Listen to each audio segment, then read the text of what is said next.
my YouTube channel. Ngayon po ay babahagi ko sa inyo ang ikatatlo sa aking seaweed recipe series. Ito po ay ang baked Maki salmon roll. Okay, dito na po tayo. Kanina po ay na-share ko na sa inyo ang mga ingredients na kailangan. So, dito po meron na po akong mixture ng 3 kinds of cheeses. Ito po yung cream cheese, cheddar cheese, okay? At any other kind of cheese na available po sa inyo. Okay? At last po, kanina hindi ko rin na-share sa inyo na naglalagay rin po ako ng yogurt. Yan.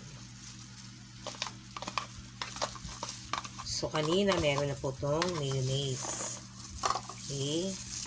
So, mix lang po natin.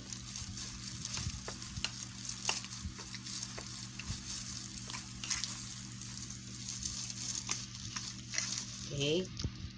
Then, lagyan po natin ng onting. Lagyan pa rin po natin ng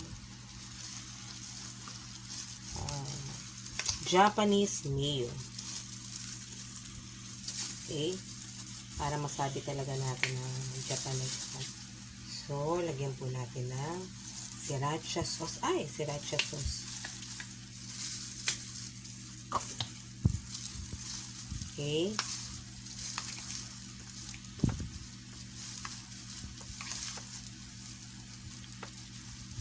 Yan. Mix lang po natin.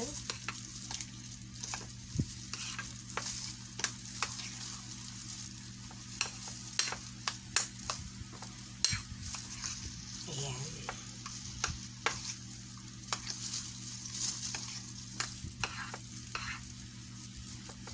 Ayan. And then, kanina po, na-ready ko na rin po. Ito pong ating regular rice. Okay. Na nilagyan ko na po ng honey cider vinegar. Ayan. Sesame oil. And a pinch of Himalayan pink salt. Okay, so start na po tayo. First po ay maglagay po tayo ng Nori.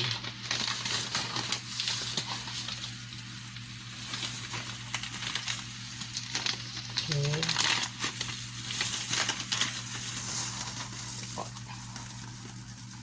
Spread lang po natin dyan. Like, ganito po. Ayan. Damihan natin dahil mahilig ako sa Nori.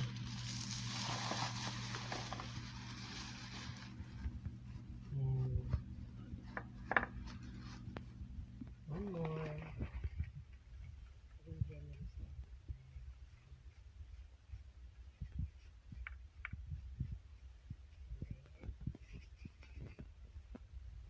na po natin ang ating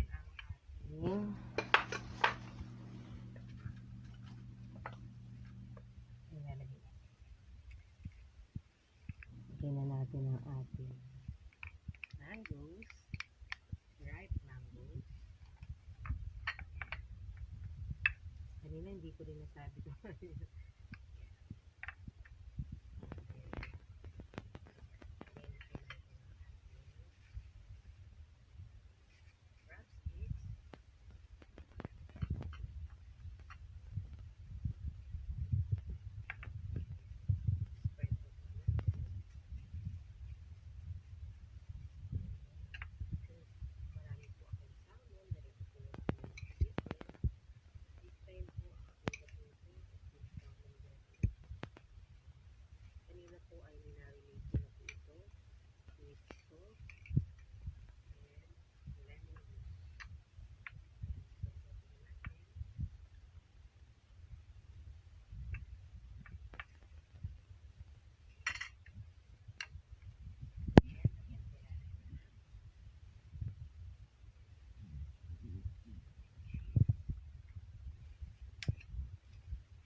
Garnish po natin siya ulit, ha?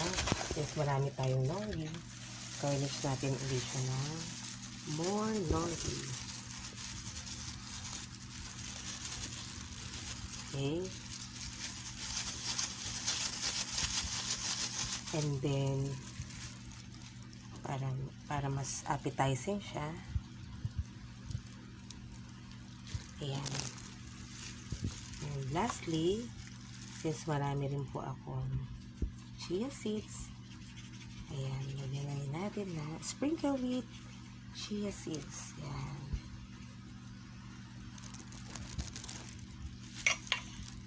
Ayan po, ready na po siya to bake. Okay? Bake na po natin siya for about 15 minutes and it's ready to serve. So, ano ba yan?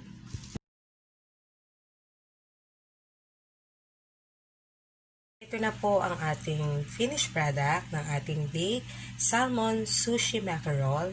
So, ganito po ang tamang pagkain yan. I-roll po siya and then isusubo nyo na. Okay? I hope may natutunan na naman po kayo sa aking seaweed recipe. At I hope nagustuhan nyo po ito. And see you po next time. I hope you will continue to subscribe, like, share, and comment to my videos. Thank you very much po. Bye! God bless!